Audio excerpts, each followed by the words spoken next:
When I woke up this morning in New York State, my phone's weather app said that it was 4 degrees outside.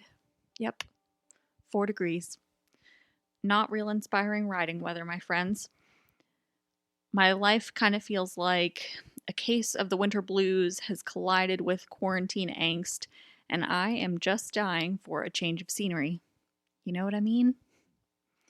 I'm sure there are a lot of us out there who are experiencing a severe case of wanderlust right now. And while I'd love to say that we can offer you a magical plane ticket to an exotic location, we can't. But we can give you some fun travel ideas to look forward to for the future. I'm one of your hosts, Lindsay Paulson, and in the following conversation, I am chatting with equestrian travel expert Stacey Adams of Active Riding Trips, the premier provider of equestrian vacations. Stacey shares her story, as well as some fun tales of her riding adventures, and some really helpful tips as well for equestrian travel, or travel of any kind, really. So stay tuned for a little vacation for your mind, if you will. Oh, and I should add, while this podcast is about travel, please note that we encourage you to use your best judgment when it comes to planning future travel with health precautions in mind. So we are certainly very aware of the current pandemic, and we encourage you to travel only when you feel safe to do so. So stay safe, everyone, and join us in looking forward to the better days ahead. Oh, and while I've got you, I'm happy to announce we're entering a new era of the Dressage Today podcast, and I will soon be handing the reins over to our new hosts, Stephanie Ruff and Aviva Nebeski.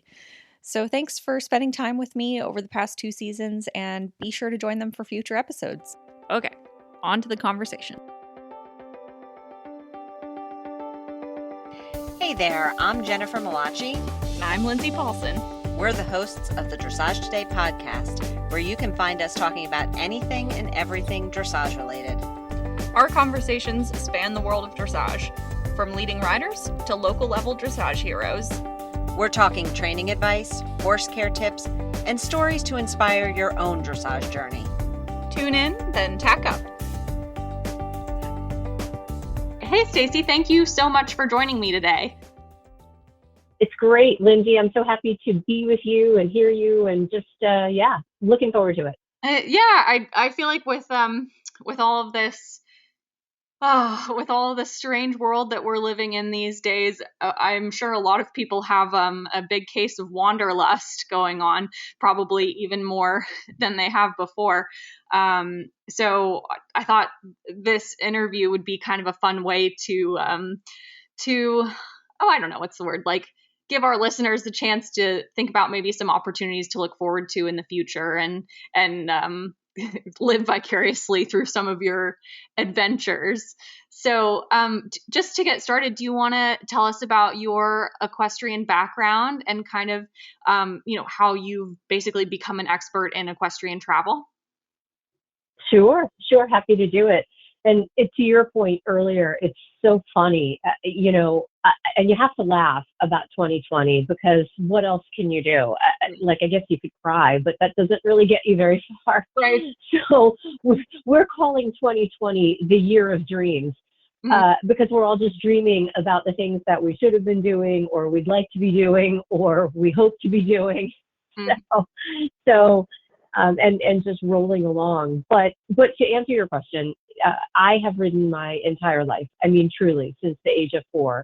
And my parents were completely pragmatic folks who were great parents, but they never saw a horse as a great investment opportunity. That I never took that to heart as an adult. But yeah, so I never had a horse. I mean, I just was allowed to go and take riding lessons, and I could occasionally go to shows, but not that many because the shows always fell on Sundays and we were at church on Sundays.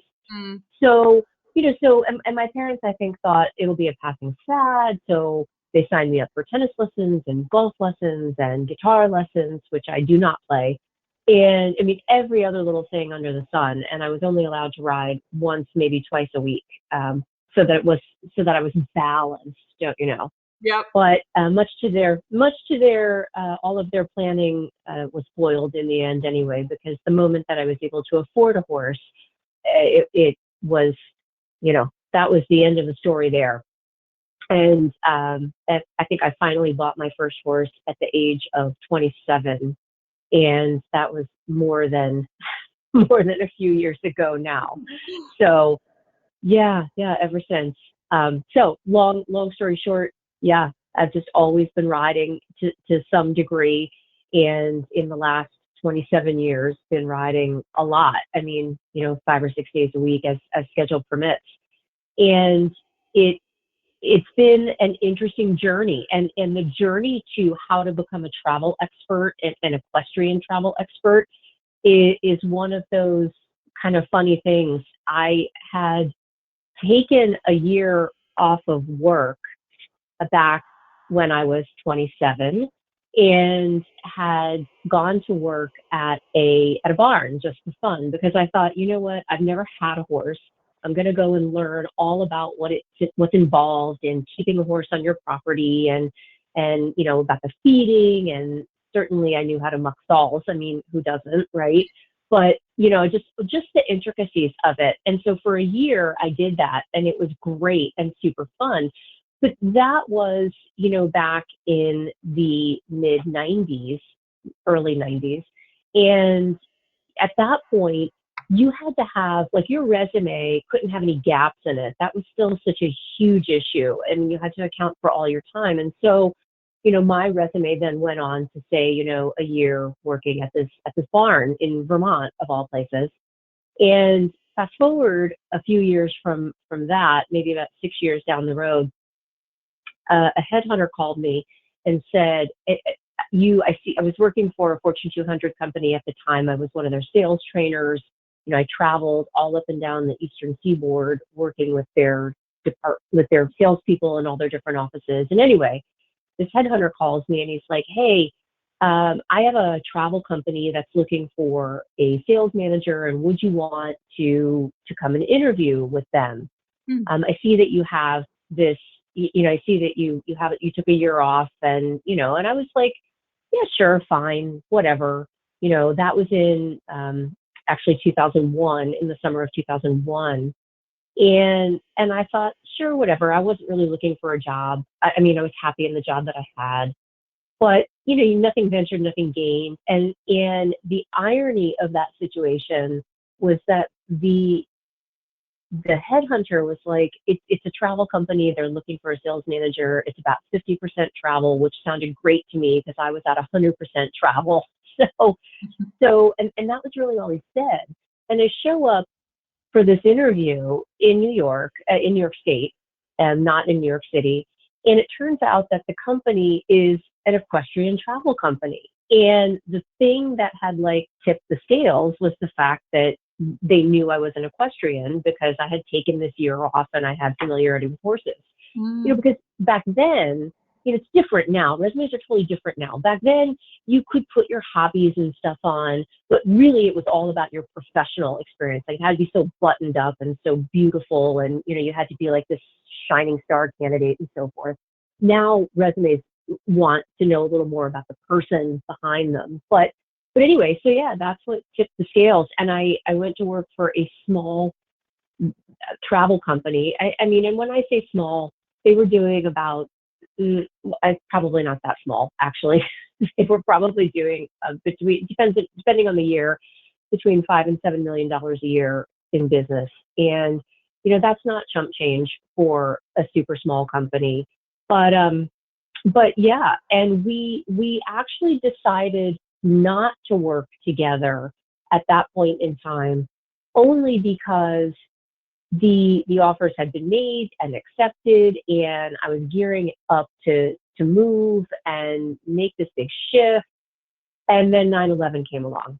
And so, yeah, I mean, so that was like the first time that we saw everything just totally tank, and a complete and utter tragedy.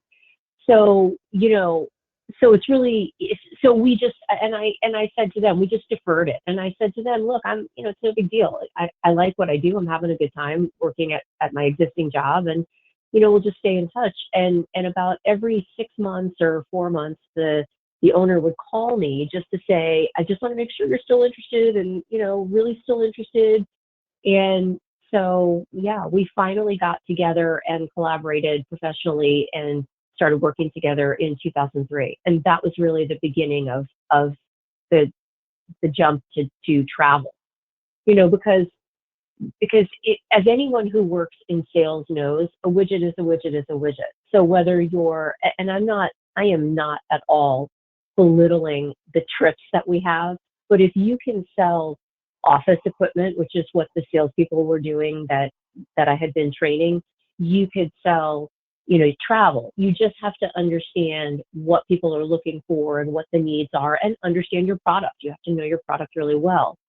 So it was like just one of those nirvana moments where, I quit my job, and my parents had a coronary because they're like, but what about your retirement? And this is a tiny company, and you were working for a big company, and you could have had a pension, and I'm like, listen, like, this is like the dream of all dreams. Are you kidding? Like, I get to go work at this company and travel and work with their salespeople. And and it's horses. Are you kidding me? Right. But, yeah. So that was kind of how it all started. And now flash forward, that was 2000. It started in 2001. We finally got together in 2003, and it's been history ever since. Yeah. Isn't it funny how, like, I don't know, like, I feel like life kind of sets you up for things in funny ways that you don't expect, and that something that happened, 5 years ago that you didn't think that much about all of a sudden comes back to be super important and setting you up for something. Isn't it a riot like that? It's often, so again, you probably gathered this from what I said earlier, but, my parents we always were at church on Sundays, and church is a big part of my life. And so we talk a lot about unanswered prayers, right? You're like, oh, I really want this, and this needs to work out, and I really prayed for it. And so when you really ardently want something and you don't get it, I take a lot of solace in the fact that pretty much down the road, something happens, and I go, holy cow, if I had gotten what I asked for, this would have never, ever happened. Mm-hmm. So yeah. I like that saying, unanswered prayers. I haven't heard that, but that's a good one. So bring me up to speed with what all you handle, like on a daily basis. It really does sound like the dream job that you're, basically like coordinating equestrian travel trips. And I'm sure there are much more in-depth, not fun things that you have to do, but on the surface level, it sounds quite glamorous. It's totally glamorous. Who doesn't long for their vacation? And half of the fun of a vacation is the planning it and the looking forward to it.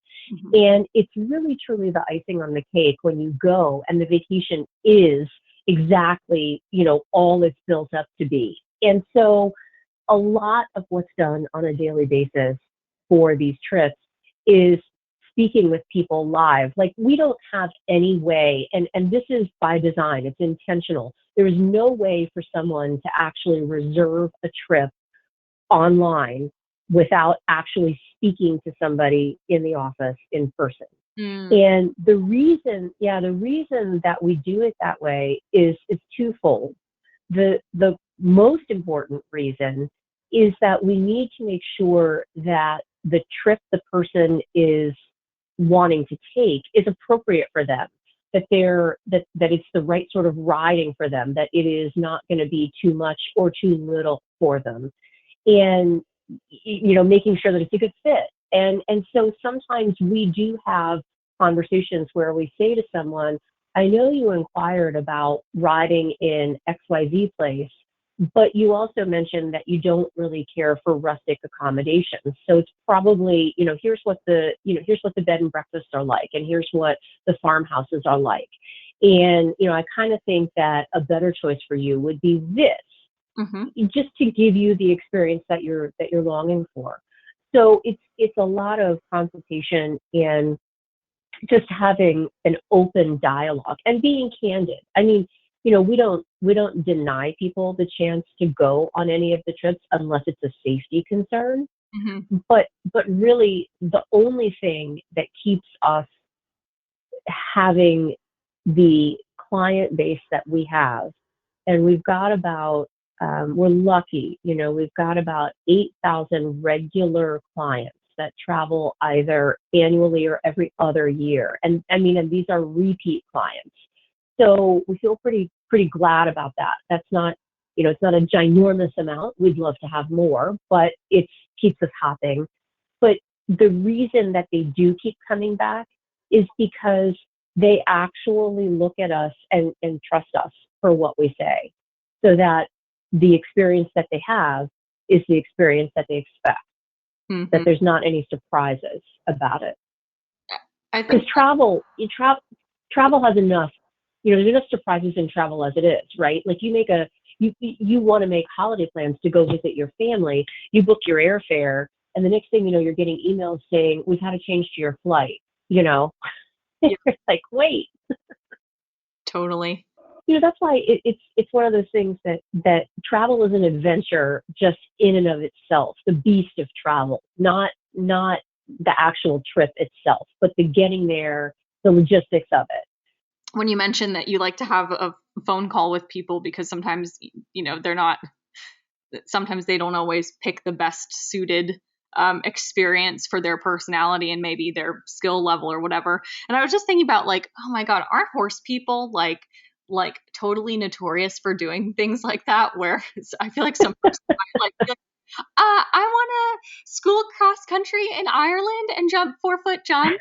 And then like the reality is that like maybe they can post the trot.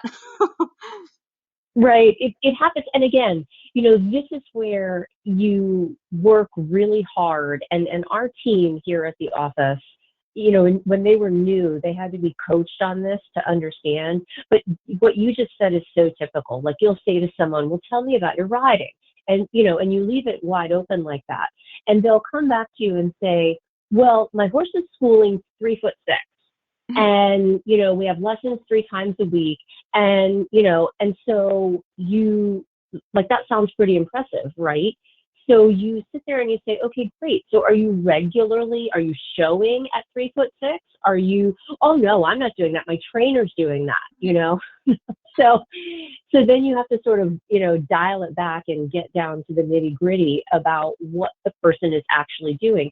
And, still keeping the dream alive for them. Okay. Right. They're not schooling 3'6". They're really back under 3 feet. Fine. No problem. What's your goal? What do you expect to get out of this? What are you hoping to get out of this? Are you wanting to jump, that high? Are you, and so you sort of spend the time getting to know the person and what resonates, what's the burning desire in their heart, what would make them have a week that they would just go, that was the freaking most awesome thing I ever did in my life. I can't wait to do it again, because that's what we want. We spend a lot of time trying to really dial into people about what's their burning desire and what is their actual skill set and what are they really doing with their riding right now. And we explain it to them. It's not a question of, hey, we doubt what you're saying, as much as it is, hey, we want to make sure you have a off the charts amazing experience. And the only way we can do that is to share information openly and candidly and freely. Right. Yeah, that makes total sense. I feel like I talk to just in the job that I do, I talk to trainers regularly about their skill at kind of evaluating horses and riders, maybe in a lesson setting or a training setting or a clinic setting or something like that. But there they are with the actual person and the actual horse, and they have the advantage of seeing all that. But I'm thinking about how it must be it sounds very challenging, but also fascinating to try to kind of evaluate what is appropriate for people just based on getting to know them over the phone. But that's interesting. Yeah, I think, the way it's a two-way street, right? So you have to listen to what they're saying and then try to decide what they're really saying, unless you decide what they're really saying is really truly accurate, that they're self-representing correctly. And so, for example, all of the trail rides that we offer, with the exception of like one, require that folks be able to ride at all gaits. You have to be able to walk, trot, and canter, not necessarily gallop, but walk, trot, and canter on a trail. So now I'm focused on the trail rides, right? Mm-hmm. So so someone might say to me, well, I ride 6 days a week, and yeah, I can do all that. And so I'll say to them, well, okay, great. Where do you live? Oh, I live in Kansas. And I'll say, oh, wow, okay. So, because I've ridden in Kansas, and I'm like, so what part? Anyway, the point is, like you start talking to them and you realize they're riding on mainly flat land, flat ground. They're not ascending or descending.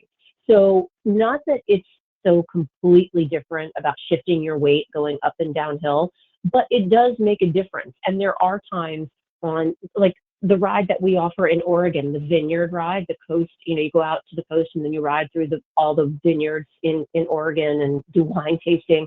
I mean, that is a really hilly ride. I mean, you are absolutely going up some steep hills. And so if someone hasn't done that on a regular basis, it does require a little more from you in terms of your fitness level, because it's not just you're doing it one morning of one day. It's pretty much like if you're not going up, you're going down, and then you're coming into a vineyard. I mean, it does require a little more from a person.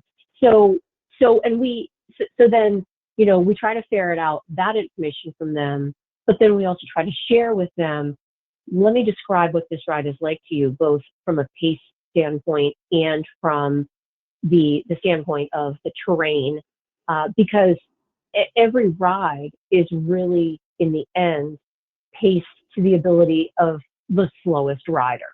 Right. So when someone understands that, then they start listening to you more closely, and they'll say, no, that doesn't sound like a good ride for me, or no, that ride sounds too slow for me, or and the conversation goes on from there. But it's, because nobody wants to be that person who's holding the entire group back. And then, I'll just take it all the way to the very end of that conversation, which is to say, if for some reason the person has still misrepresented or misunderstood in some way, which is really difficult because we're extremely thorough about it. But, if someone is just not able to keep up on a lot of these rides, on the trail rides, again, a lot of them are progressive. They move each day to a different place. And so it's entirely possible, never happened, but it's entirely possible that we reserve the right to say to them, you can't continue with this ride. And that's a horrible vacation.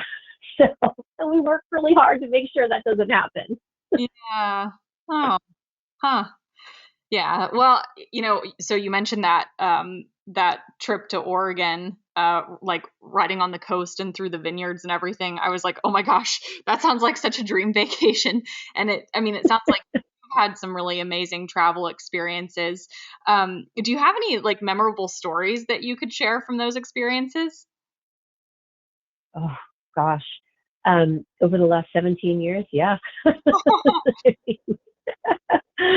Where to start? I mean, and I assume you mean about the riding itself. Like, you're not interested in the time that I turned my rental car back in Ireland and it had a scrape down the offside, the whole entire offside. That sounds like a story too, but yeah, mostly the horse stuff. Yeah. I mean, hey, word to the wise. Take the extra car insurance, because you just walk away and you're like, sorry. But yeah, here was something really funny that happens. So I am mainly these days a trail rider who likes to do some hunter pacing, and I will go to some schooling dressage shows, because most of my fall, the winter, and early spring are filled with exercises, in the arena. There's not much trail riding in the Northeast at that point. I mean, of any consequence. Mm-hmm. So I enjoy dressage. I really love the cerebral part of it, the athleticism of it, and it really benefits, my horse a lot. So I thought, okay, I'm going to go and I'm going to ride with the program that we offer in Massachusetts, which is at Sons of the Wind with Detour Silver. And I thought, and I said to him, look, I'm mainly a trail rider. I'm here to just kind of work on some basic things. I think I have a pretty good seat. Help me out with this. So I go there and I think, what's the big deal? It's going to be 2 lessons a day, no problem. Except, is it all girls on this conversation or not? Because after the first lesson, I had a problem with the seam of.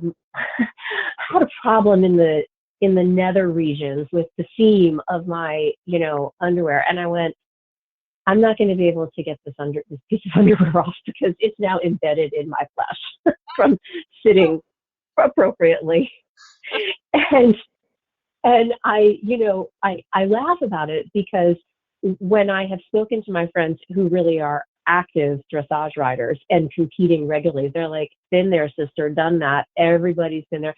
So then ensued this whole conversation about, once I extracted said piece of garment, how to then, what to do for the next lesson, and to try another pair, to go without, so anyway, it seems that the group that was with me that week was pretty well divided between the, I wear bike shorts, I wear nothing, I don't have that problem. Meanwhile, I'm like, does anybody have any Neosporin or something? Because I've really got a problem.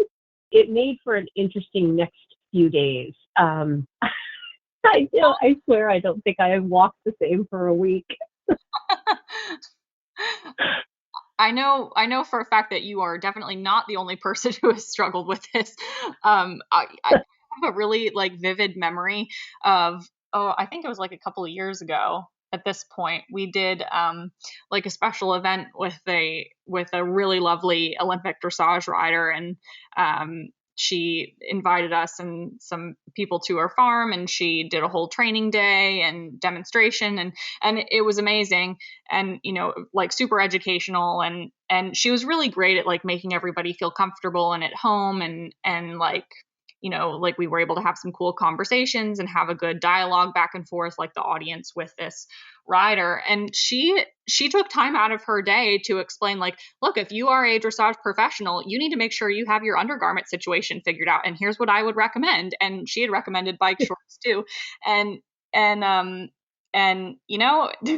When things go south in that region, it's horribly distracting. So yeah, I understand how that would make for a pretty memorable vacation, and probably for you and everyone on the trip too, huh?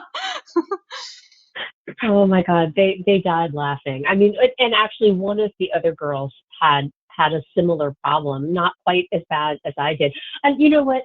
I just chalked it up to, well, I guess my seat is plenty deep. I'm learning, how to have a deep seat because I'm sitting correctly apparently for the first time ever. And something else I think is kind of funny too. I can't speak from experience about going on these amazing trail rides and all these cool destinations, but the one comparable experience that I have is that when I was a kid, I went to this riding camp up in Vermont, and it was an eventing camp, and we were riding 4 hours a day, I think it was. And I remember when I was heading up there for camp, I didn't balk at that. I didn't think anything of it. I was like, great, I get to be on a horse for 4 hours. What could possibly go wrong? And then I think, I was a kid who took a few lessons a week at the time. And it was so funny how once I got up there, I'm this horse crazy kid who just can't, get enough of things. But I had this realization where I was in the midst of camp, I was like, you know what? Riding 4 hours a day is a hugely different experience than doing my like biweekly lesson, you know? And like, I feel like I wasn't really necessarily prepared for the like mental and physical challenge of that. And I'm sure if there's a dressage professional listening to this, they say like, okay, we'll try doing an 8-hour day where you ride 10 horses or whatever. But Yeah. for like the average rider, it is a huge difference to go riding, you know, several times a week. It is. It's tremendous. I mean, because at home, and I'm pretty typical, right? Like I work and ride on a fairly regular basis. Mm-hmm. And so, but when I'm riding at home, I'm either riding in the arena, which is great, and it's a lot of work because I'm actually working and we're actually trying to have a movement that looks like an actual movement instead of some wonky, ovally shaped whatever thing I'm, whatever. But on the trail rides, we're riding hour and a half, 2 hours at the most, and we're doing that on a Saturday or a Sunday or both, but that's it. So you get on these trail rides, and the shortest trail rides that we offer are about 5 hours a day. Now with breaks, like breaks for lunch and so forth. But even me, I know how it is now. I mean, I get out there and the first day I'm like, yeah, this is so great. We're having such a great time. Look where we are. The second day I'm like, oh, I'm a little sore, but this is so great. The third day I get in the saddle and my seat bones are like, if you sit down, I'm going to effing kill you. Like you are going to be in 2 point all day, So, and so by a couple hours into the third day, my seat bones have relented and they're like, we yield, whatever. Either that or I've had a shot of whiskey or something to like make the pain go away. But yeah, it it does. And, again, for the trail rides, I'm a huge proponent for seat savers. I never travel without a sheepskin seat saver. And I mean the real sheepskin, not the cheap fakey thing, the real one. It makes an entirely huge world of difference. In fact, I travel with 2 because there's always somebody who didn't think they would need it and they end up being so grateful to have it. So it takes up no space in your luggage. But the thing is, I couldn't have said to Vitor when I was at Sons of the Wind, can I put a seat saver on my saddle? He'd have been like, what is wrong with you? You're smoking crack. I mean, like, get on and ride. I mean, he's a taskmaster and a purist, and, but he gets results from you that way. So that would have been nice. Are there any good, like, cool travel stories that you can share with us in addition to that one? Oh gosh. Well, let's see. There's a couple. In fact, there was the time that I was traveling to Africa to go on a safari ride, and the driver that I had made arrangements with to pick me up at the airport in Nairobi did not show up. And so, you've flown all night to get there, and it's like 5 a.m.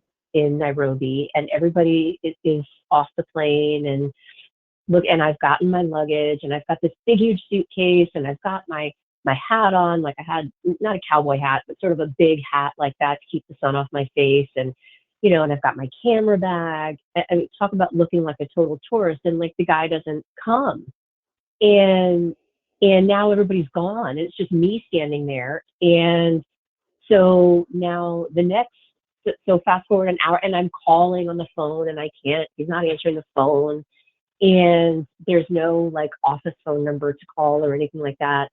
And so then the next wave of people come through, and there are all these Europeans that have come to visit their families, and everybody's happy, and I'm still standing there with my big huge suitcase, my camera bag, still looking for this driver, and they all come and leave.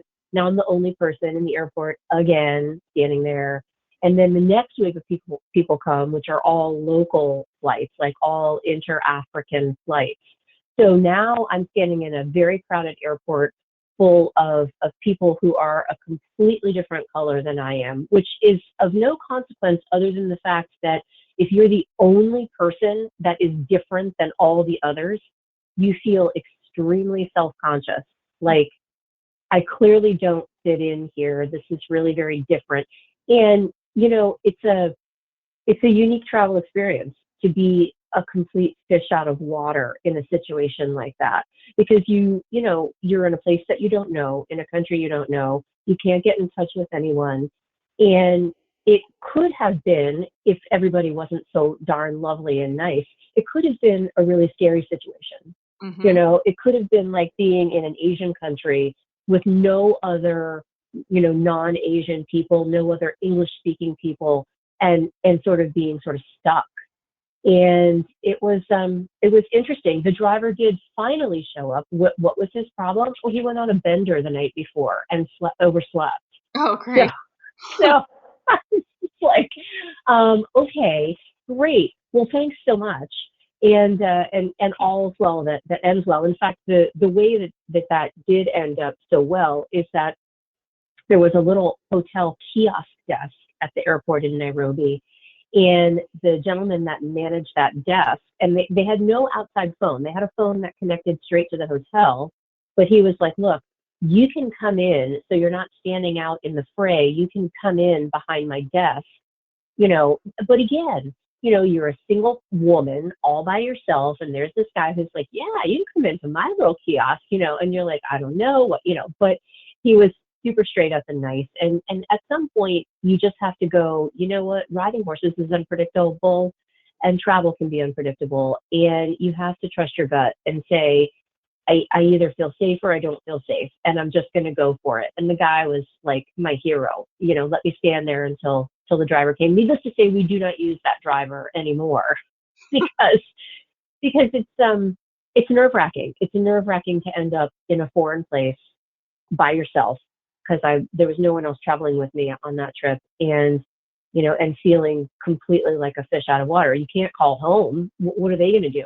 Right. So yeah, it just added to the adventure. That and the time that I went on a ride in the Sierra Nevadas in California in June, and we make packing lists for people so that they know what to bring. But it's the whole like the cobbler's children who go shoeless. I guess I don't actually know how to read. So on an off chance, I thought, oh, maybe it's going to get cool at night. We're camping out in the wilderness. And I mean camping, like sleeping in a tent camping. I thought I'm going to throw this light summer turtleneck in my bag. Except on the third day of the trip, it snowed. And it snowed for 2 days. So my white turtleneck ended up being some shade of gray/black, depending on where you look at. Your story about arranging for transportation in Nairobi and feeling like a fish out of water. I've done very few trips related to horses internationally, but a few years ago, when was it? I think it was in 2016. I went to Germany for a month on behalf of Dressage Today, and I had.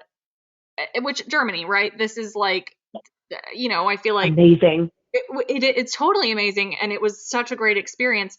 But it was, I didn't expect it to be so difficult to fly under the radar there. You know what I mean? Like I'm tall and blonde and blue eyed.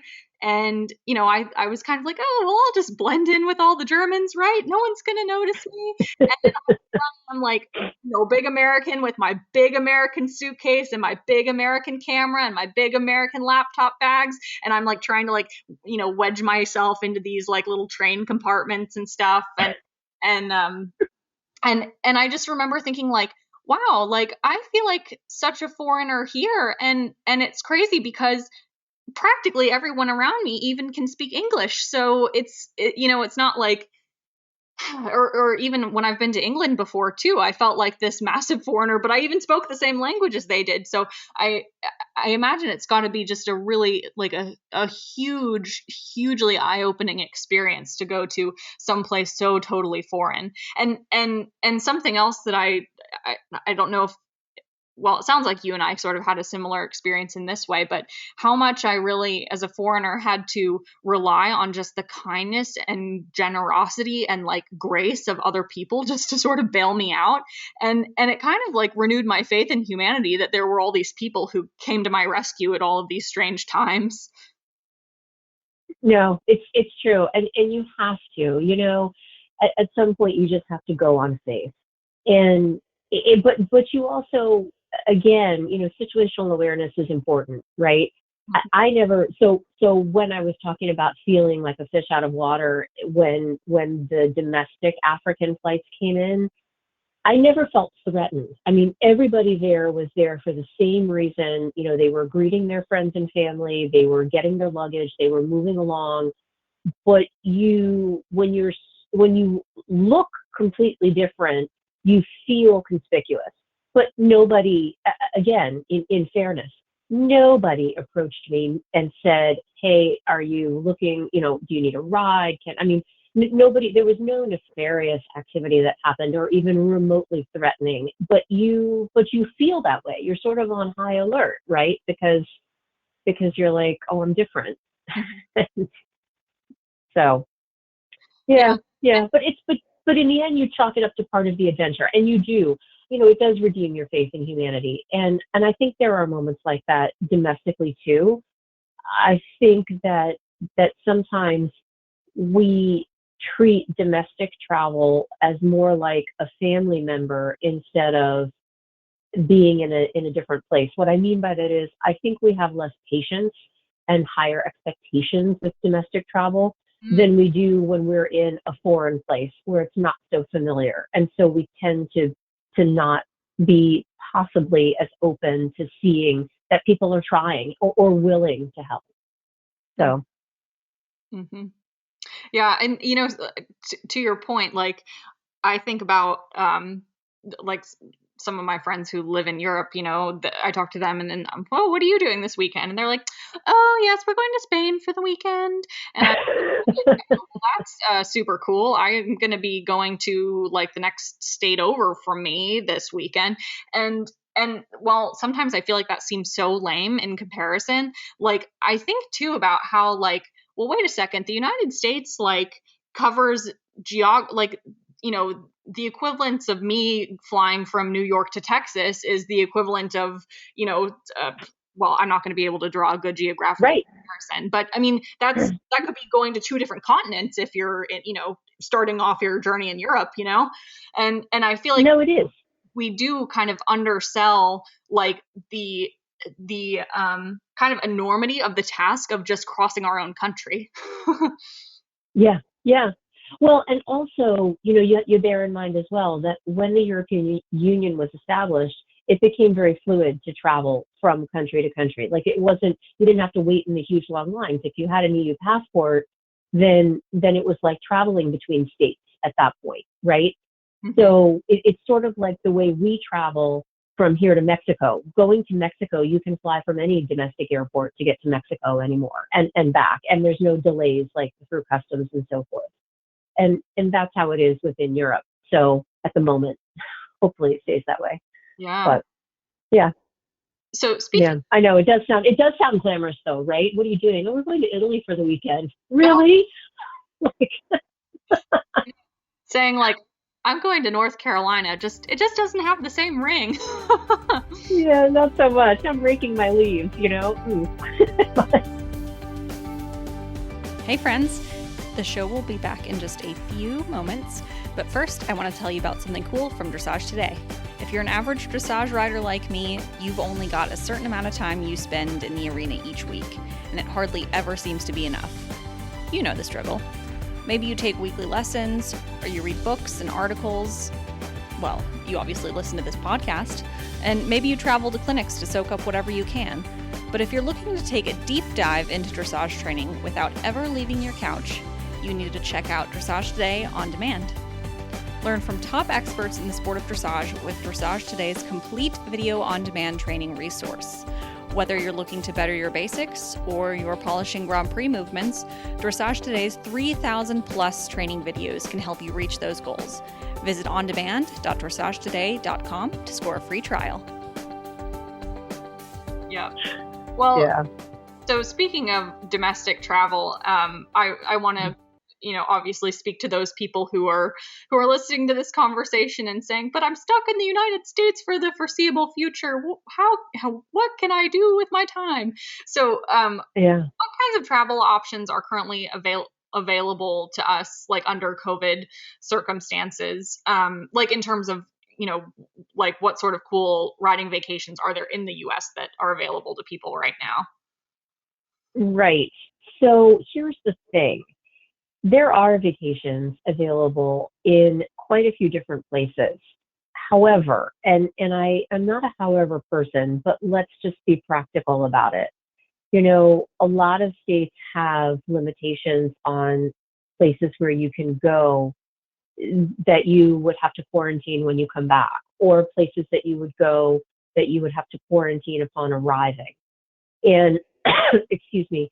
So, one of the first things that I would say to people is know what the expectations are in the state where you live. And then we will help you with what the expectations are in the states where you're going.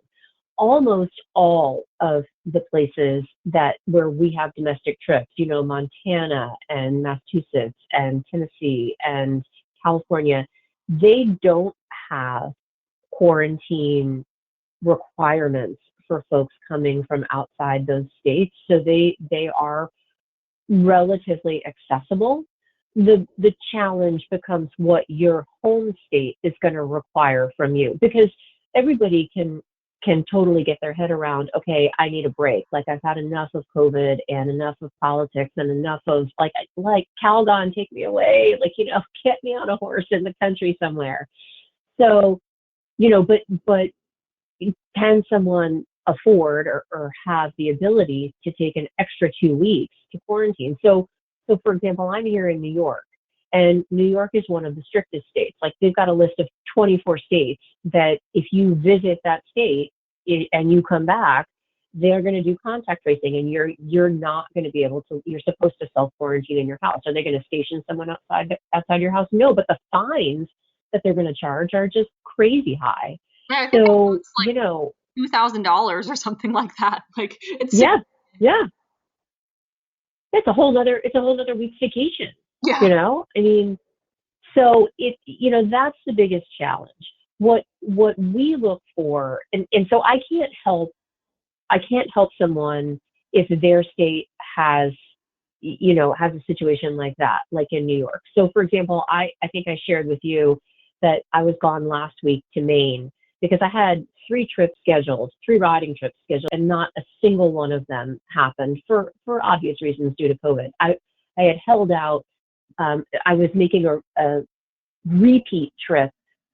It was supposed to be last week. I was supposed to be coming home tomorrow back to Peru with some friends and my husband who had never been. And so, that I was holding out hope that trip would actually go ahead and happen, but it can't. I mean, Peru's not. We waited to the very end, and no, can't do it.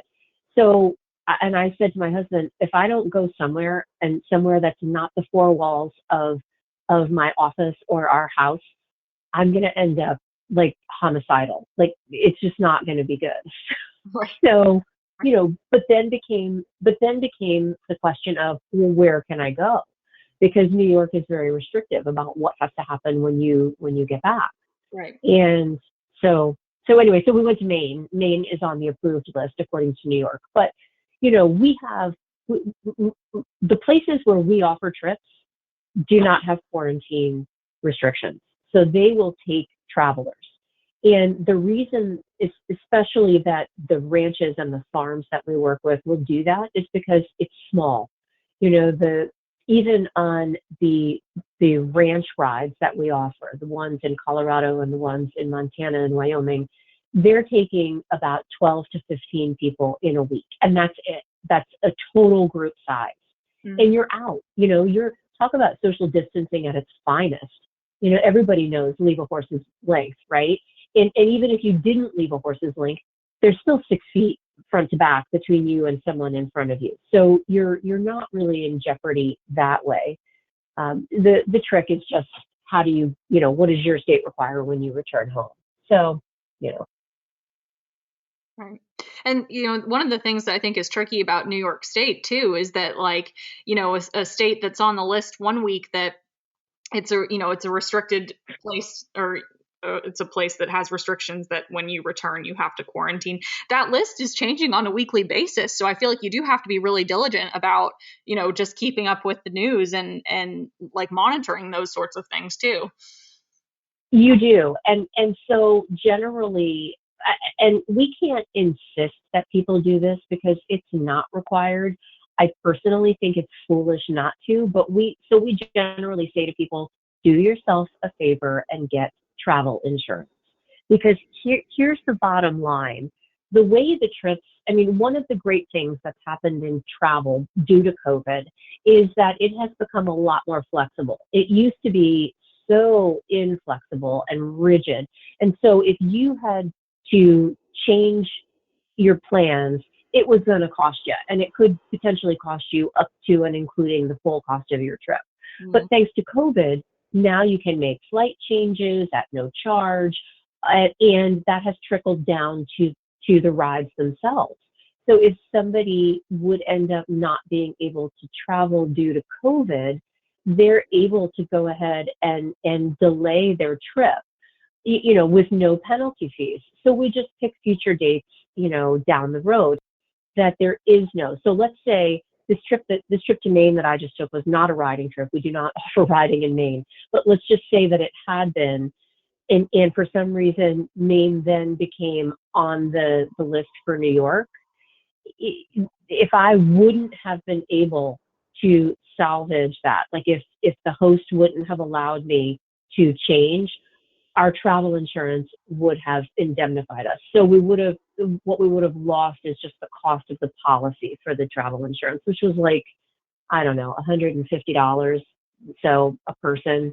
Mm-hmm. So, $300 compared to, $3,500 is a big deal, Right. Oh yeah. So yeah, so I have always been on the bandwagon of get travel insurance, and I have used it over the years. I have used it about 5 times for various reasons, and so I am a convert to it, but now more than ever, because who knows, who would have ever, even in February, when the phones were ringing off the hook and people were making plans, who would have ever thought that 3 short weeks later it would have been, silence, crickets. Right. Yeah. So when things start to loosen up and travel, whether domestically, internationally, whatever, becomes more accessible to people, could you tell us about some of the dreamy travel opportunities out there that are open to dressage riders? I feel like we need to give people something to look forward to, like a light at the end of the COVID tunnel. There's a couple of places internationally. So here's the thing. Let me back up a second. All of the trips that we offer, and we do not have a yellow pages of riding trips. Our trips are actually curated intentionally. So what that means is the trips that you see on our site have been hand selected, and they've been personally inspected and visited, and the horses have been ridden, the beds have been slept in. People know what, we know what the travel experience is going to be like to get there, so that when I'm speaking to you, I can say, this is what's going to happen. You're going to fly, this is where you're going to fly. Then this is where we're going to meet you. You're going to walk like this. So it's helpful because the trips that I think are probably the most fun, because they combine incredible scenery and just exceptional riding for dressage folks, are either the trip that we offer in Portugal to Montevideo Equal Resort, or the trip that we offer to the Epona Equestrian Center. And one is in Spain, one is in Portugal. We used to have a trip in Germany. We ended up disbanding that trip. As much as a dressage rider would love to ride in Germany, we found that we couldn't find a German instructor that could effectively coach a lower level rider without being too forceful. Because it's your vacation. You want someone to push you, but not to where you're crying at the end of every lesson. So yes, I'm still looking. So anybody who's listening to this, if you happen to know of an off the chart great place in Germany who has an instructor that can really not just teach high level, the upper level riders, but also the folks that want to rise up, please let me know. I'm my ears are always open. But so the two that are kind of the key ones are the one at Montevideo and the one at Epona. And both of those places have this amazing environment where it's like you step onto the farm and it's almost like stepping into its own little bubble of a world. Like nothing is too much trouble. Everything is super comfortable. The food is incredible. The riding is really superb. These horses are all highly trained. Most of them are trained up through Pre-St. George. So it's, so it's something for every level, but they're not push buttons.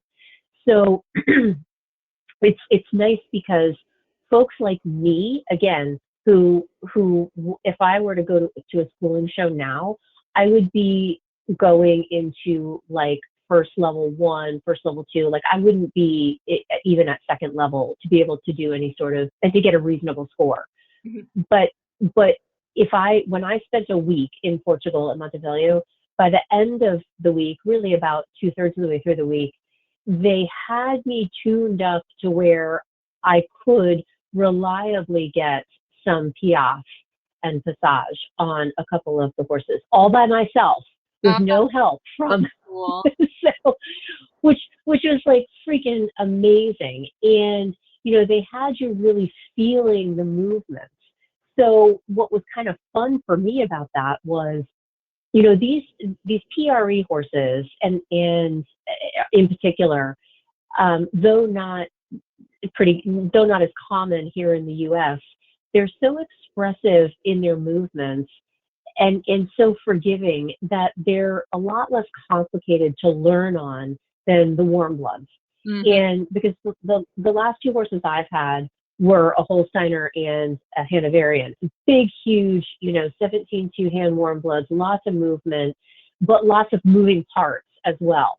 Mm-hmm. And so, when I'm in this lesson in Portugal and they're saying, all right, now when you come around the short side, you're going to put your outside leg on and you're going to half pass to the center line. And I'm like, oh, okay.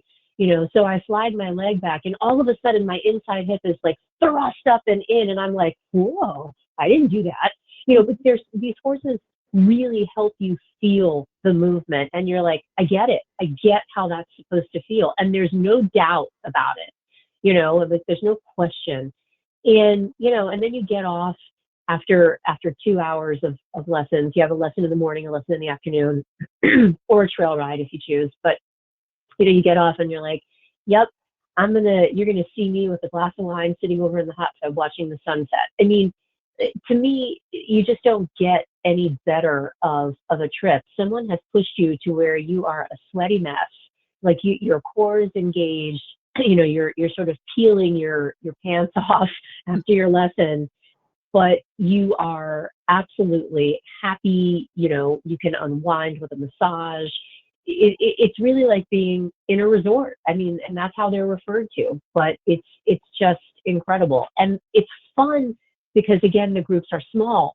So you find that you end up wanting to watch the other riders, and especially the riders who are more skilled, because it's really fun to watch their lessons and hear what they're working on. And, and you end up becoming a cohesive group, even if you've all come from separate places and you're not cheering each other on, but you're like, you did that so well. It's just you leave the week going, that was one of the most amazing weeks of my life. And those trips, like Epona in Spain and Montevideo in Portugal, they'll take really only about 12 people in a week in order for everyone to get the appropriate time in their lessons. And so the challenge becomes between that and the fact that people seem to go back year after year after year, the slots tend to be very scarce. So we generally say to folks, look, try to have some flexibility either when you can go or book early, because it's, you want to be able to get it. And they go and they're like, oh my gosh, that was unbelievable. And it is, it's great. It's just, I can't gush enough about it, because even though I don't compete, even though I'm not an active competitor and I'm not pursuing my medals or anything like that, even someone like me goes, that was utterly amazing. And I became such a better rider from being there in a week. And in fact, I think everybody should go, no matter what sort of riding you do, because they'll put you, they'll put you on a long line, they'll put you in a lunge lesson. And it's hard anymore as a dressage rider to get lunge lessons, which are so helpful for helping, have an independent seat and managing the different parts of your body and so forth. So they'll do all of that for you, which is great. Yeah, that's awesome. It's interesting too, because I think about when you had mentioned the PREs, I was like, oh yeah, that's such a like fascinating aspect of international travel, is that I feel like you would get exposed to breeds that you just don't get exposed to. Of course we have Spanish horses here. So one of the things that is super important to me is that when you go to a country, you ride the horses native to that country. Yeah. That's part of the cultural experience. So when you go to Portugal, you're riding Lusitanos. When you go to Spain, you're riding Andalusians. And this goes for the trail rides as well, not just the lesson programs. When you go to Ireland, you're riding the Gypsy Vanners and Panameras and the Irish sport horses. So you're getting that part of the experience as well. Yeah, so not just is it important that we feel like you should be able to ride the breeds, but one of the problems from a dressage standpoint that we have found domestically is you can find excellent trainers domestically. I mean, really good trainers.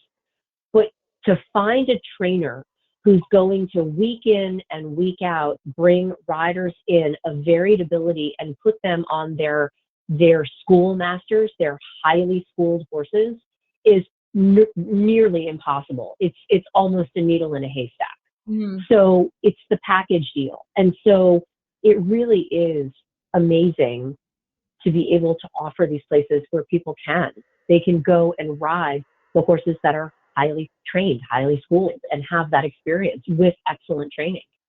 Yeah, totally. That's that. Well, and I feel like just barn shopping here in the United States for me with my like adult amateur competition horse, like just finding one trainer is hard, and we speak the same language, and we're not traversing the country, so I can imagine that must be quite a challenge.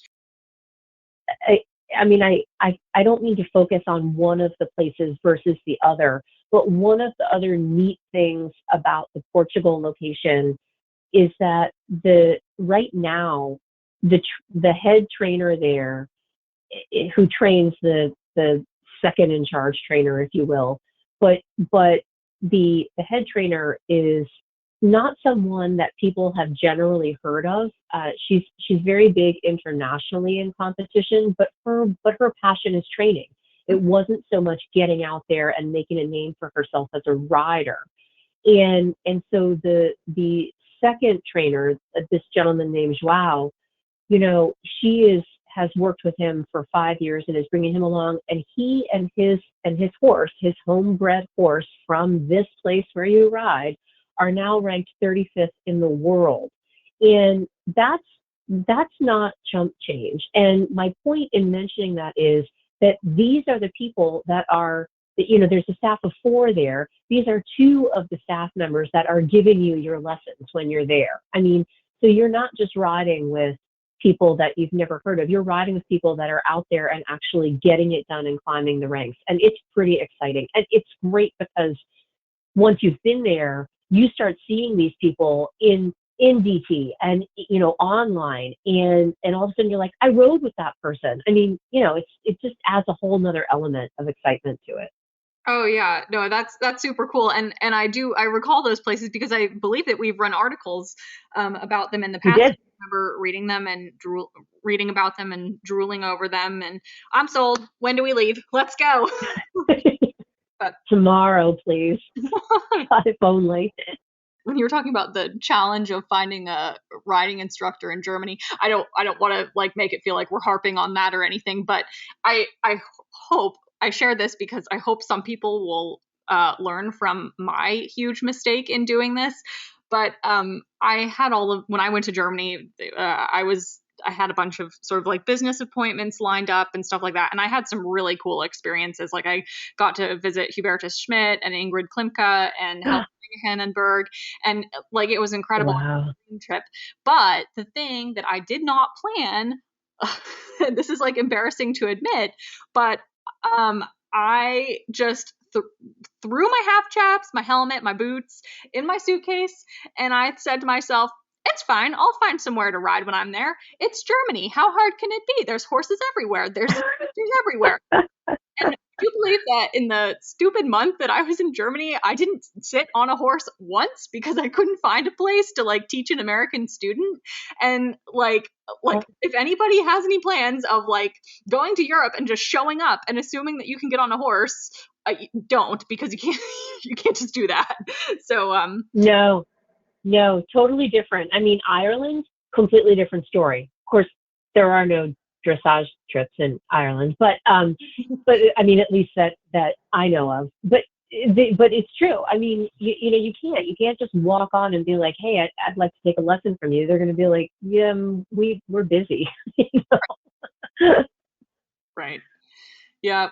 Oh yeah. Well, next time I travel internationally and I hope to ride a horse, I will hopefully work with. You're going to call me yourself. Yeah. You're going to call me. Some appropriate guidance. Let's say you and I are taken off to go to Epona for a little while. What kind of tips would you give me for setting off on a big international equestrian trip? So, sure, no problem.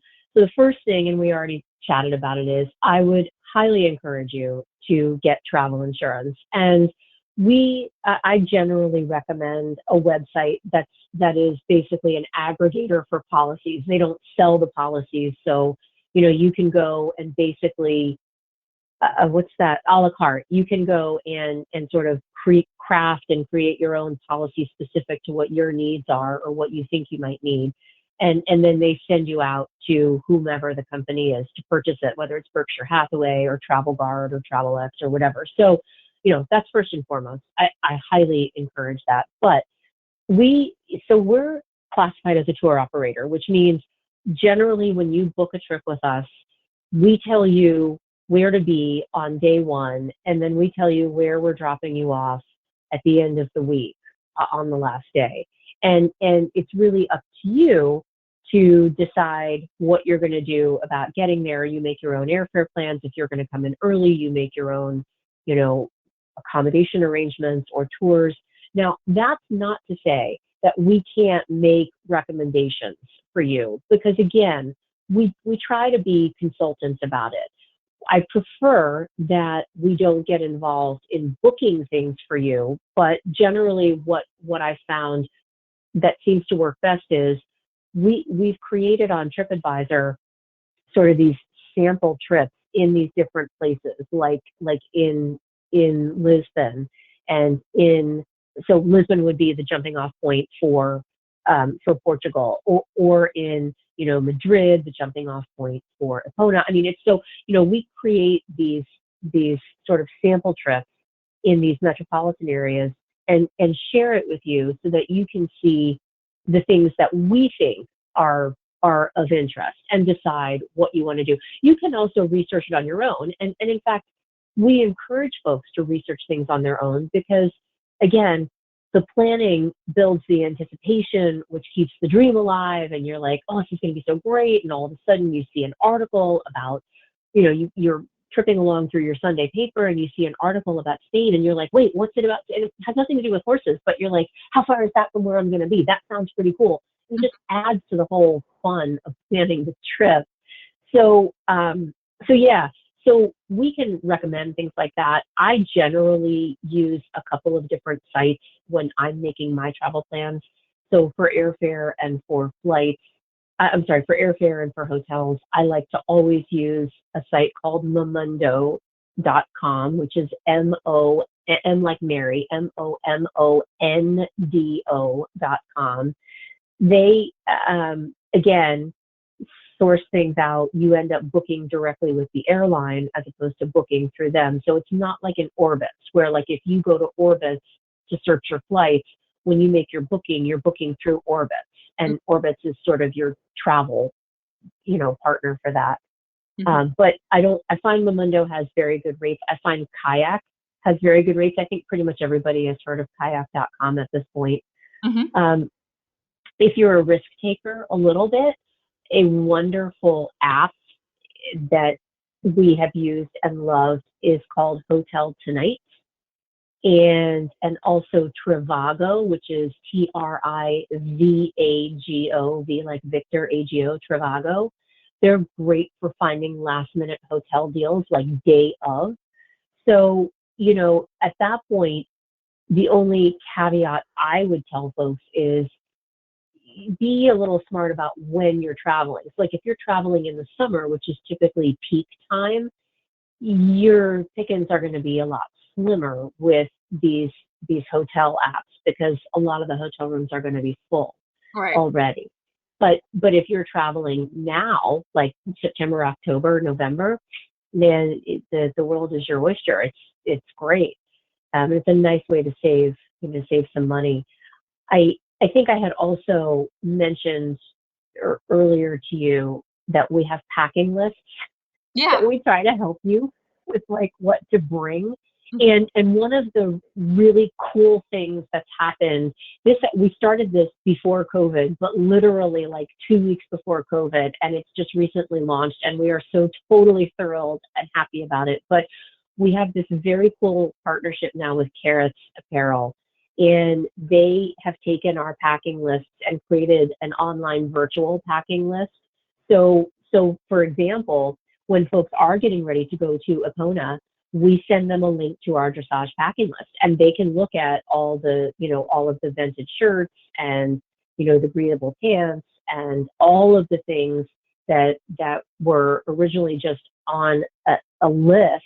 Now you can see the pictures, you can read the reviews, and, it's just, we are so thrilled about it because the quality of their stuff is just so great. And yeah, totally jazzed about it. So yeah, we do, we send you a packing list, tell you, and the packing list is a little bit exhaustive, but it's meant as a tool, not as a, like, you have to have these things. So yeah. So we, we try to just be collaborative about stuff like that and help you with tips, tricks, how to stretch your money so that your travel budget goes further, where to stay, what neighborhoods are good, what neighborhoods aren't, if you're staying in a city, how to get around, should you rent a car, should you not, that kind of stuff. I'm going to throw a curveball question at you, but I'm kind of curious as to what sort of like oddball items you think are really nifty to travel with.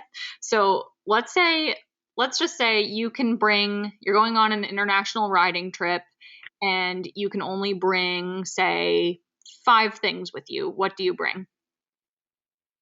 Oh, 5 things. Well, no matter where I'm going, and even if it's in the dead of winter, my mother used to always say, you should pack a bathing suit. And I would say, Mom, we're going skiing in Vermont. And she would say, it takes up very little space in your suitcase and you just never know. And as much as it used to pain me to admit that my mother was right, she was right. Yep. I carry a bathing suit in every time I travel, even if I think there's no way I'm putting this thing on. And it has proved useful time and time again. The other thing that I have always in a carry-on or in I don't carry a purse. I usually carry a computer sack, like a knapsack, but I always carry a flashlight, a small flashlight. And I know these days people go, well, I have a flashlight on my phone, which you do, but sometimes you need to conserve the battery on your phone. And Right. having an actual flashlight comes in handy because, for example, here we are last week in Maine in this house, and everything is great except we lost power.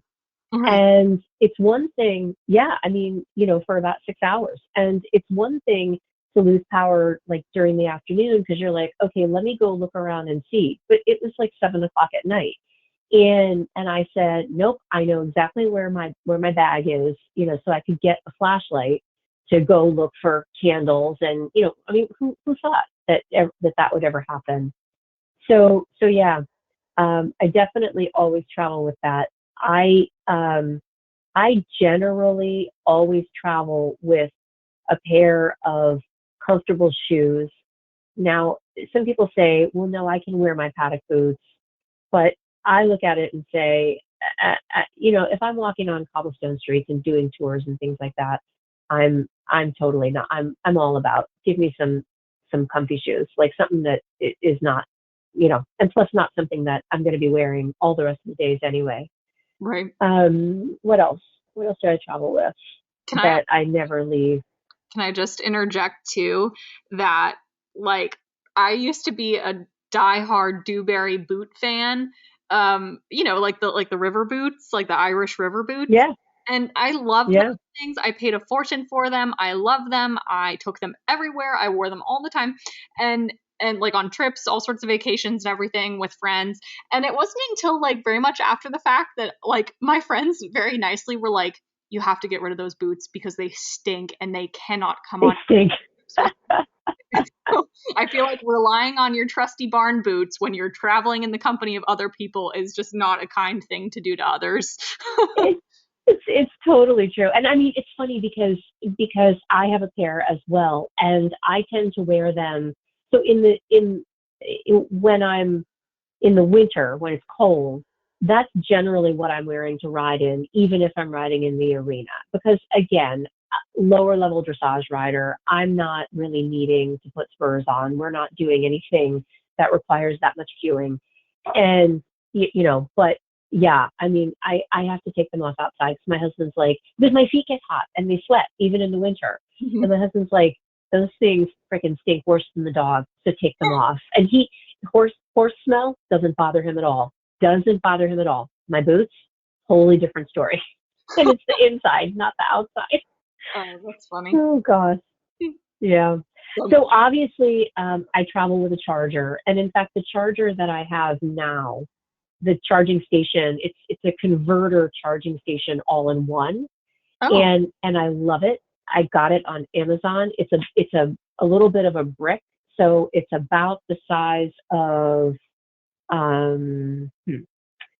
it's not big. It's probably like 2 inches square, Okay. and so it's a little bulky, but it's not as bulky as taking a whole converter kit, right? Mm-hmm. So, but what I love about it is it's got 4 ports on the bottom, 4 USB ports on the bottom. So I only need it, and then the cords for each of my things, my laptop, my cell phone, I travel with a GoPro because I'm always filming stuff.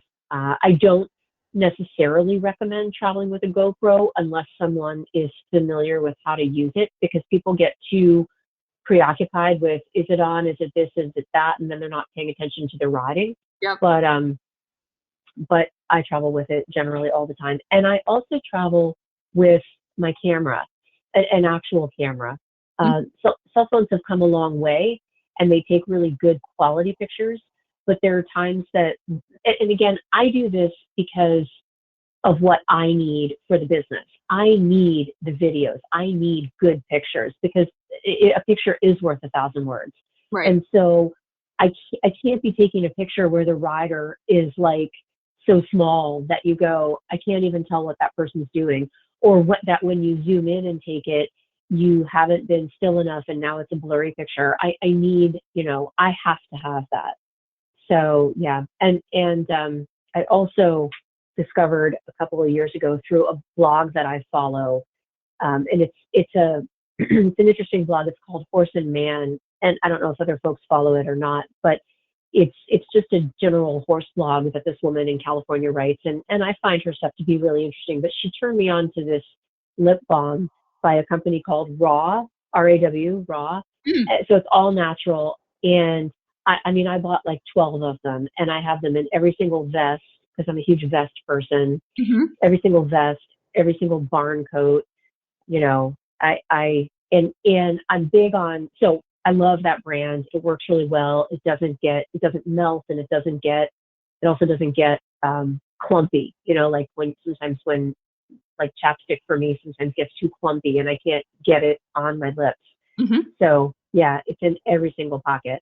And I think just finishing out my last thought, I bought years ago a jacket to ride in, and it's by a company called Arista, and they Asmar makes one as well. But what I love about this jacket is it comes down to about my knees. It's a rain jacket.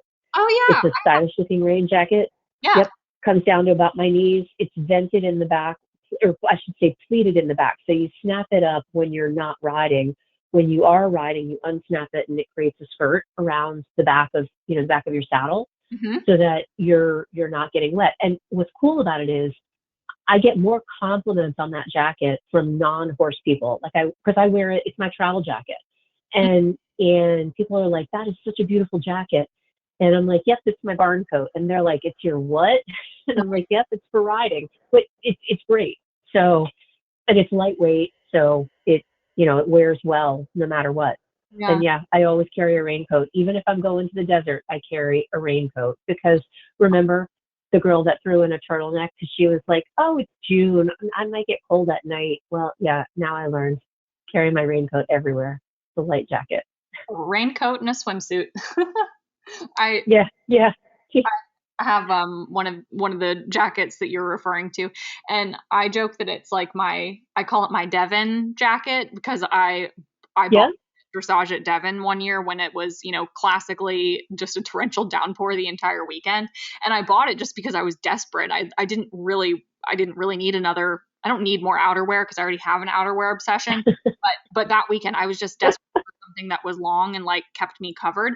And that thing has come in so handy. I've worn it to football games. I've worn it to work functions. I am with you on that one.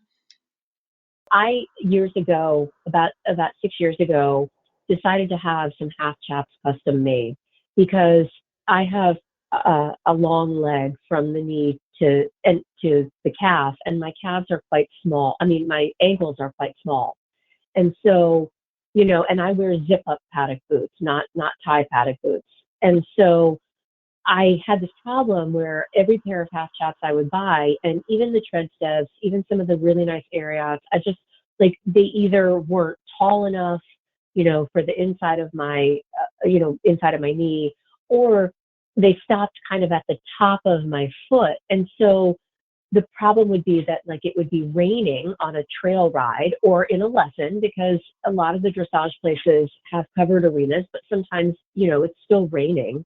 The rain blows a little, but, and I just thought, you know what, this is stupid. People get custom boots made for the cheap ones for $700, $800. How much could it possibly cost to have custom chaps? And you can buy a pair of nice chaps off the shelf for $400. So, really nice ones. So I just thought, I'm going to do this. And so I said to the guy, this is what I want. I want it to come up really high, like tall dressage boots. That's how tall I want it. I want it to make me soar in the back until it's broken in, at the back of my knee. Mm-hmm. And I want it to come down. I want it to flare out around the top of my foot over my boot, fitted, but I want it to come way down so it covers the zipper. And so between that raincoat that I have and these custom half chaps, there is not a part of me that gets wet other than my hands, right? Even though I have gloves on, because the coat comes down to my knees. So anything that's on my coat literally just runs right off, and anything that would hit my leg is running down the leather chaps, but it's not going inside my boot. It's, so, but those are my personal preferences, it's just what I do because I can. Well, so this reminds me of a time that I was like camping in the Everglades for a week, and it wasn't a horse trip. But I was a kid. I was in like middle school or like 8th grade or something. And of course I like completely ignored everything on the packing list. Right. And, we were in Florida. It was like February or something like that. And the packing list, it said like, bring a sweatshirt, bring a jacket. And my wise 13-year-old self was like, this is stupid. I'm not bringing a jacket to Florida. It's Florida. And, like my mom was like, don't do that. You're going to regret that. And sure enough, like, what I remember from that trip? When I think of that trip, I don't think about like, oh, it was so cool. We could see the stars at night, or we canoed through the mangroves. Like the thing that jumps into my brain first is how freaking cold and miserable I was that whole and after that, I just realized, I was like, when it comes to travel, not that I wouldn't pretend to be as well traveled as you are or anything, but just in my experience, like whatever you can do to prevent yourself from being cold and wet is very often That's right. worth it. That's right. It's right. It's true. I mean, and again, you have the same experience I did, which was your mom was right, but it is, I mean, comfort is key. And so, that's why, like, I look at these rides and I go, you're going to have an amazing time. It's going to be work. You're going to be pushed to the limits. But at the end of the day, you're going to have a comfortable bed and a hot shower and good food and nice wine. And, it's like, you can't be miserable the entire time. So. Right. Another packing question I have for you. What do you recommend people do for helmets? Because I know people care a lot about protective headgear. I know that fit is really important, but helmets are also hugely bulky and they take up so much room in a suitcase. So what do you typically advise people to do about that? It's a snap. It's such a snap. So great question. And helmets are one of those tricky conversations, right? It's a bit like politics and religion. And because some people wear them, some people don't. I'm glad to see that I personally, as an ambassador of the sport, I'm glad to see that more and more people are getting on the helmet, wagon. Mm-hmm. Because on a lot of our trips and even the trail rides, like in France, helmets are not compulsory. So you can or cannot wear a helmet. It's totally up to you. Mm-hmm. And I have my own opinion about that. But I mean, I never, and listen, I used to never wear a helmet, never. And have taken some nasty falls. And when I started working in the industry, I thought, you know what? You need to take a stand. You need to decide about this. And frankly, you need to be an ambassador for it, because it's the responsible thing to do. And boy, have I been glad. So back to your question, because I got my helmet. Helmets are the easiest thing. Helmets and shoes, don't worry about it. You're going to pack your suitcase or however your bag is. I travel with a rolling bag. So I pack stuff in the bottom of my rolling bag, like my sit around tights and my tank tops that, I just take for layers, my pajamas, those fill up the bottom. I take that helmet, I turn it upside down and put it in there. And then I start putting socks and underwear on the inside of my helmet. I'm a big layer person. So I take a lot of long sleeve shirts and short sleeve shirts that are light layers that I can, mix and match. And I'll take those and roll them up and put them around my helmet. So basically, in the end, the only space that helmet is taking is the space of the frame of the helmet, because there's stuff in and around it, and it's really taking up minimal space. Now, if someone says to me, well, geez, I'm not a sophisticated packer, and that sounds like a lot of trouble, or I can't be bothered, or whatever, mm-hmm. I look at them and say, fine, strap it to your carry-on bag. I've done that before as well. I mean, like I haven't had room for some reason to put it in something. I just literally strap it to whatever bag is over my shoulder, and it just hangs there like that, and then you put it in the overhead bin. But those are my 2 recommendations for you, but they're super easy to pack around, just like shoes, right? Like any sort of tall riding boots, use the space that you have. You pack smartly, put your socks and your underwear down inside. The uppers on those boots can be flattened. That's not going to hurt them. You're not going to get a crease in them or anything like that. But the footbed is not, it can't be flattened. So use the space, use it to your advantage. Mm-hmm. Okay, that's a good tip. Where were you 5 years ago when I was traveling to Dang. I'm just kidding. I got you back on the next one. I've got you back, gal. No problem. Deal. Well, okay, so is there anything, I know we've covered a lot of stuff here. Is there anything that I haven't already asked you about that you would like to add? I think, what I would say to people, so travel right now is a completely, like, some people have traveled and some people haven't. And so they don't know what to expect. And travel has always been an adventure, like we said earlier, just in and of itself, regardless of the actual trip. The event of traveling, so getting to an airport, getting on a plane, dealing with all of that, and if you have to take public transportation in any way, it's just, if it can go wrong, it will. So I generally would just say to people, listen, there's a lot of things that are going to be different the next time you step out your front door to go on a trip, whether it's a road trip and you're just going to drive yourself and check into a hotel, or whether it's a trip that requires airfare and plane travel. So do yourself a favor and do as I say, not as I do. But I'm learning myself. Do yourself a favor and leave yourself a bunch of extra time. If you think you need to get to the airport 2 hours ahead, get there 3 hours ahead.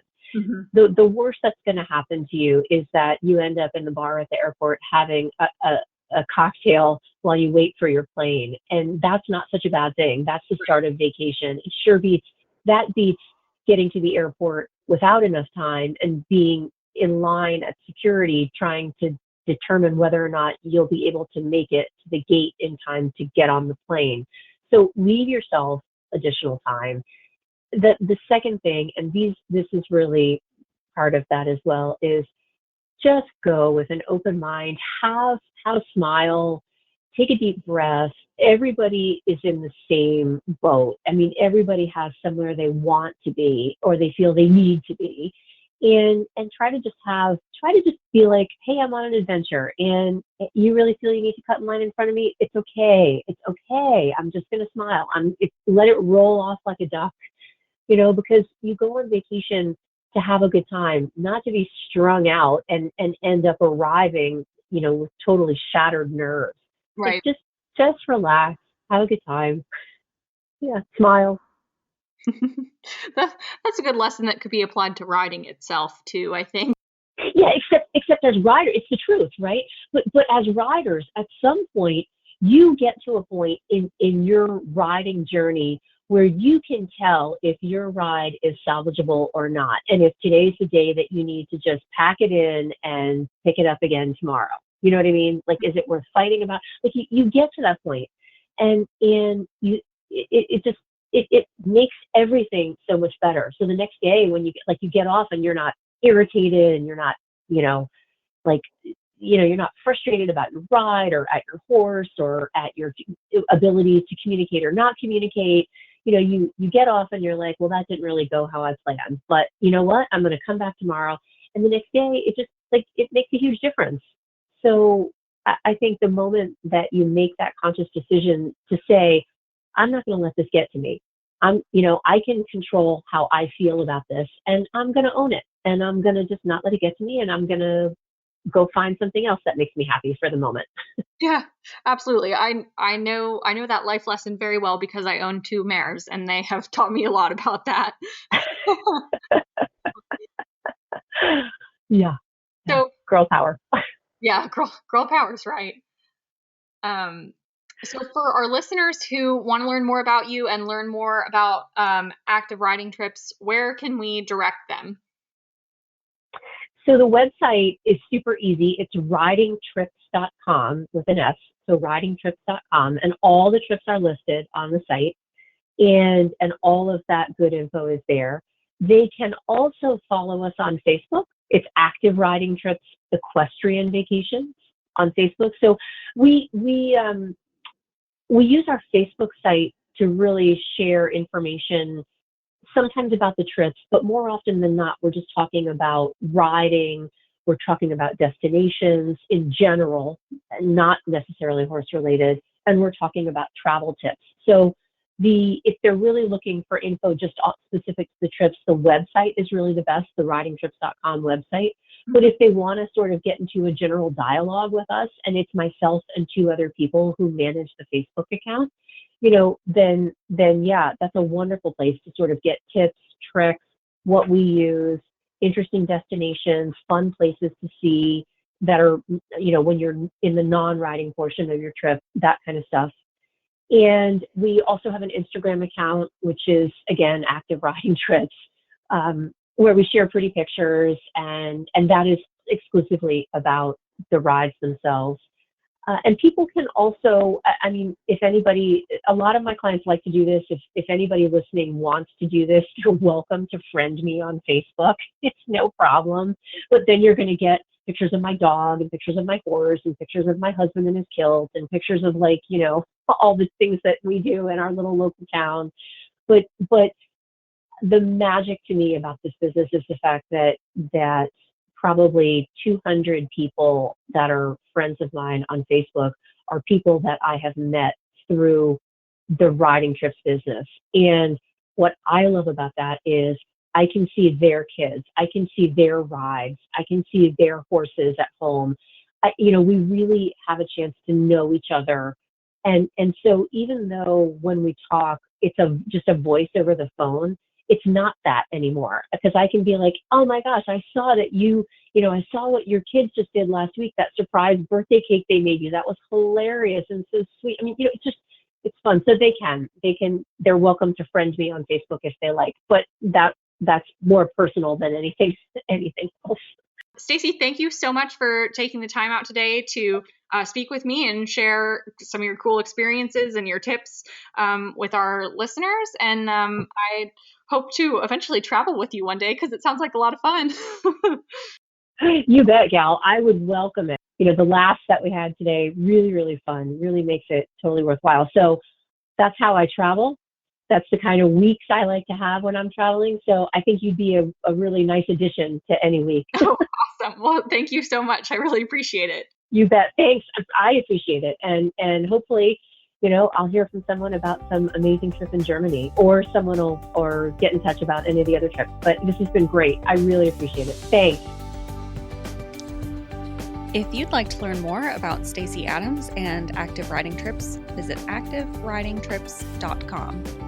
And don't forget to head over to dressagetoday.com to check out some of our previous articles on dreamy dressage vacations, like trips to Epona in Spain and Montebello in Portugal. And while you're there, you can also find Stacey's product recommendations for the items that she thinks are key to bring with you on every trip. So be sure to check those out too. Thanks for listening to the Dressage Today podcast. You can learn more from Dressage Today and read in-depth training articles at dressagetoday.com, or you can visit our new training video site, Dressage Today On Demand. To learn more, visit ondemand.dressagetoday.com. And for daily dressage training tips and advice, give us a follow on Facebook, Instagram, and Pinterest. Happy riding!